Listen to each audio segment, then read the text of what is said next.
caso mojado. ¡Acuérdate esa, Pachi! ¡Pachi, acuérdate esa! Zelako zua da, Vaya, herri guzti, Elisa. ¡Ay! ¡Todo el pueblo fuimos a ver la boda de un gallego y una vasca!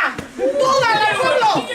¡Todo el pueblo ahí, todo el pueblo ahí en la iglesia! Y decía, Jano, ¿pero qué hacéis aquí? Si solo me estoy casando. Ausera, para de Pachi, bajas aquí, ay, bueno. Oporretan, cagas de borraso. ¡Cagas de borraso! ¡Ay, ahí estuvimos en cagas de borraso! Oye, y Pachi, vaya coñazo que les dio a los gallegos. No hacía más que cantar y cantar. Bueno, que si tanto les hacía.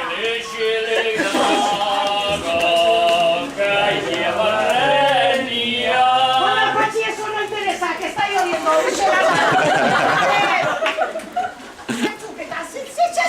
¿Qué hacéis aquí todos, pues? Lloviendo, ¿y qué hacéis aquí? Y a hacer pechuga, que nos queda un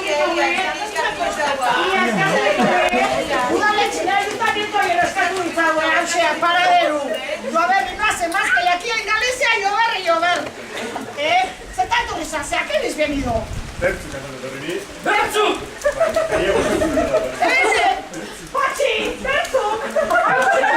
Oye, mira, yo, mucho gallego aquí, mucho gallego guapo, para atrás y para adelante, y yo voy y me caso con uno de Marquina. Caserío. Y luego resulta que no tiene caserío, o sea, Bertzu, y encima canta Bertzu, no hace más que cantar el Bertzu.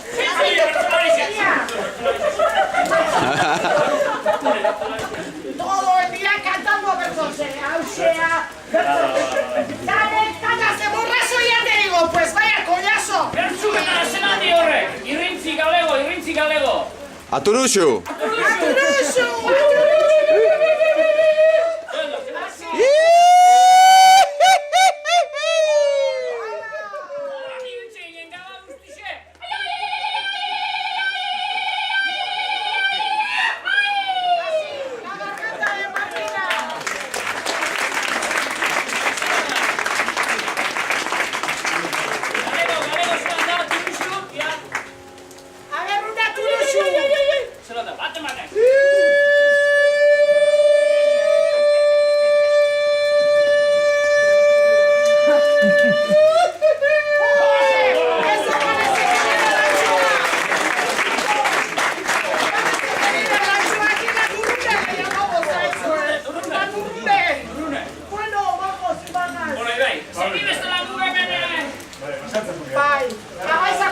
¿Vais a comer aquí? Sí. ¿A dónde? ¿A Casa Galicia? ¡Qué bien! ¡Ay, qué bien! ¡Qué majos! Bueno, aquí en Calandi, Tita no estaba ahí, no estará, pero aquí en Calandi mucho, ya veréis, por ahí también hay gente, mucho gallego también vive aquí, bueno, amigas y amigos y Pachi, aquí solemos estar.